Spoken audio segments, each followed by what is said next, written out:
Hello everyone, আশা করি সবাই ভালো আছেন। আমরা ভালো আছি। তো আজ আমি আপনার সাথে হাঁসের মাংস রান্না করার রেসিপি শেয়ার করছি। আর এখানে টিপসও আছে হাঁসের মাংস মজা করার। তো এখানে আমি একটা হাঁসের মাংস নিয়েছি আর হলুদ, মরিচ, ধনে গুঁড়া, ভাজা জিরার গুঁড়া এগুলো দিয়েছি। আর পেঁয়াজ রসুনের পেস্ট, জিরার পেস্ট এবং আস্ত শুকনা মরিচ ভিজিয়ে রেখে সেটারও পেস্ট করেছি আমি। আর হাঁসের মাংসতে এভাবে আস্ত একটু মরিচ না দিলে, একটু ঝাল ঝাল না হলে খেতে ভালো লাগে না। আর এই হাঁসের মাংসটাকে যদি আপনি মাখিয়ে ম্যারিনেট করে রাখেন তাহলে এই মাংসের স্বাদটি অন্যরকম, মানে ভালো লাগে আরও বেশি। আর এখানে আমি একটু তেল দিয়েছি, দিয়ে ভালোভাবে মাংসটাকে মাখিয়ে নিয়েছি। এটা আমি 30 মিনিটের মতো রেখে দেবো। আপনার চাইলে একটু বেশি রাখতে পারেন। আর এখানে আমি তেল গরম করে তাতে পেঁয়াজ কুচি দিয়ে দিয়েছি আর গোটা মশলা বলতে গরম মশলা, যেটা দারচিনি, এলাচি, লং আর তেজপাতা।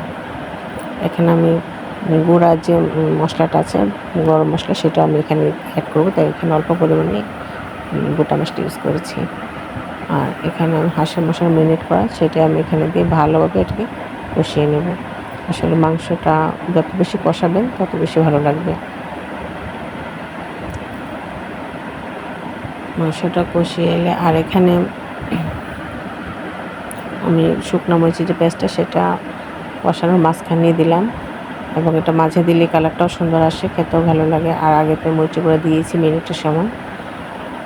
আর এখানে টিপস যেটা, সেটা হলো আপনার এখানে 5 ফোড়নের যে গুঁড়োটা আছে, কাঁচা ভাজা না, সেই 5 ফোড়নের গুঁড়োটা আমি এখানে হাফ চামচের চেয়ে কম, সেটা আমি এখানে ইউজ করব। আর একটু গোলমরিচের গুঁড়া, একটু ভাজা জিরা গুঁড়া আবার দিব আমি এখানে।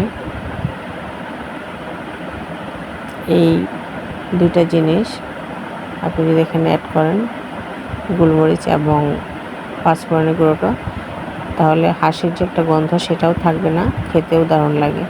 আর এখানে আমি গরম মশলা যে বললাম সেটা আমি এখানে একটু দিয়ে দিয়েছি, যেহেতু আস্ত মশলাটা একটু কম দিয়েছি। আসলে আস্ত মশলা বেশি দিলে হয় কি, অনেক সময় খেতে দাঁতে লাগে। আর তাই আমি আস্ত মশলাটা একটু কমই কম দিই আর গোটা মশলাটা দিই, গুঁড়াটা দিই আর। আর এখানে আমি টমেটো সসটা দিয়েছি কালারটা সুন্দর আসার জন্য। আর টমেটো সস, আসলে সসটা পিউরি দিলে খেতেও ভালো লাগে। এটা তো বাচ্চারা, ছোটো বড় সবাই সসটা পছন্দ করেন, আর তাই এখানে আমি সস ইউজ করেছি। মাংস কালারটা দেখতে অনেক সুন্দর হয়েছে, খেতেও অসাধারণ লেগেছে। আসলে হাঁসের মাংসটা খেতে ভালো লাগলেও এটা পরিষ্কার করার ঝামেলার জন্য বেশি খাওয়া হয় না, খুব কম সময়ে হাঁসের মাংসটা খাওয়া হয়। এটা পরিষ্কার করতে অনেক সময় লাগে। মাংসটা ভালোভাবে কষানো হয়ে গেছে, দেখতেই পাচ্ছেন তেলটা উপরে ভেসে উঠেছে। এটা আমি আরও ভালোভাবে কষিয়ে নেব, যত কষাবেন ততই ভালো লাগবে।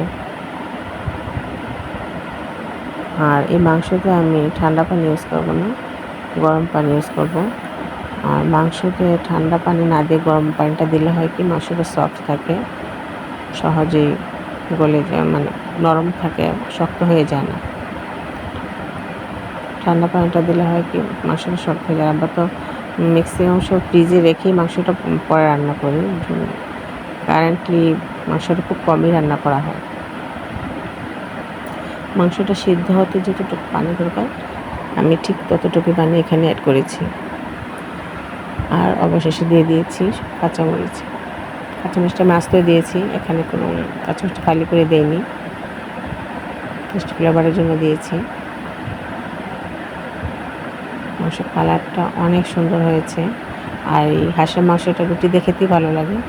আর তাই আমরা রাতে, যদি দুপুরে রান্না করেছি, কিন্তু এটা রাতের জন্যই খাবো বলে রান্না করে রেখেছি। তাই শসা, কাঁচামরিচ, লেবু এবং রুটি দিয়ে এই হাঁসের মাংসটা খেয়েছি, অসাধারণ লেগেছে। সবাই তৃপ্তি সহকারে খেয়েছে, দেখতে যেমন সুন্দর হয়েছে, খেতেও তেমন ভালো লেগেছে। আশা করি আপনাদের কাছে আমার এই রেসিপিটা ভালো লাগবে। যদি ভালো লেগে থাকে তাহলে কমেন্টস করে জানাবেন কেমন হলো আমার রেসিপি। হাঁসের মাংসের এই দুর্দান্ত রান্না, দুর্দান্ত টেস্টি নিতে চাইলে এভাবে রান্না করে দেখতে পারবেন। ট্রাই করে দেখেন একবার কেমন লাগে হাঁসের মাংসটা। আর এভাবে হাঁসের মাংস রান্না করলে সবাই খেতে চাইবে, কোনো গন্ধ নেই, শুধু টেস্ট আর টেস্ট। তো আজ এ পর্যন্তই, ভালো থাকুন সবাই।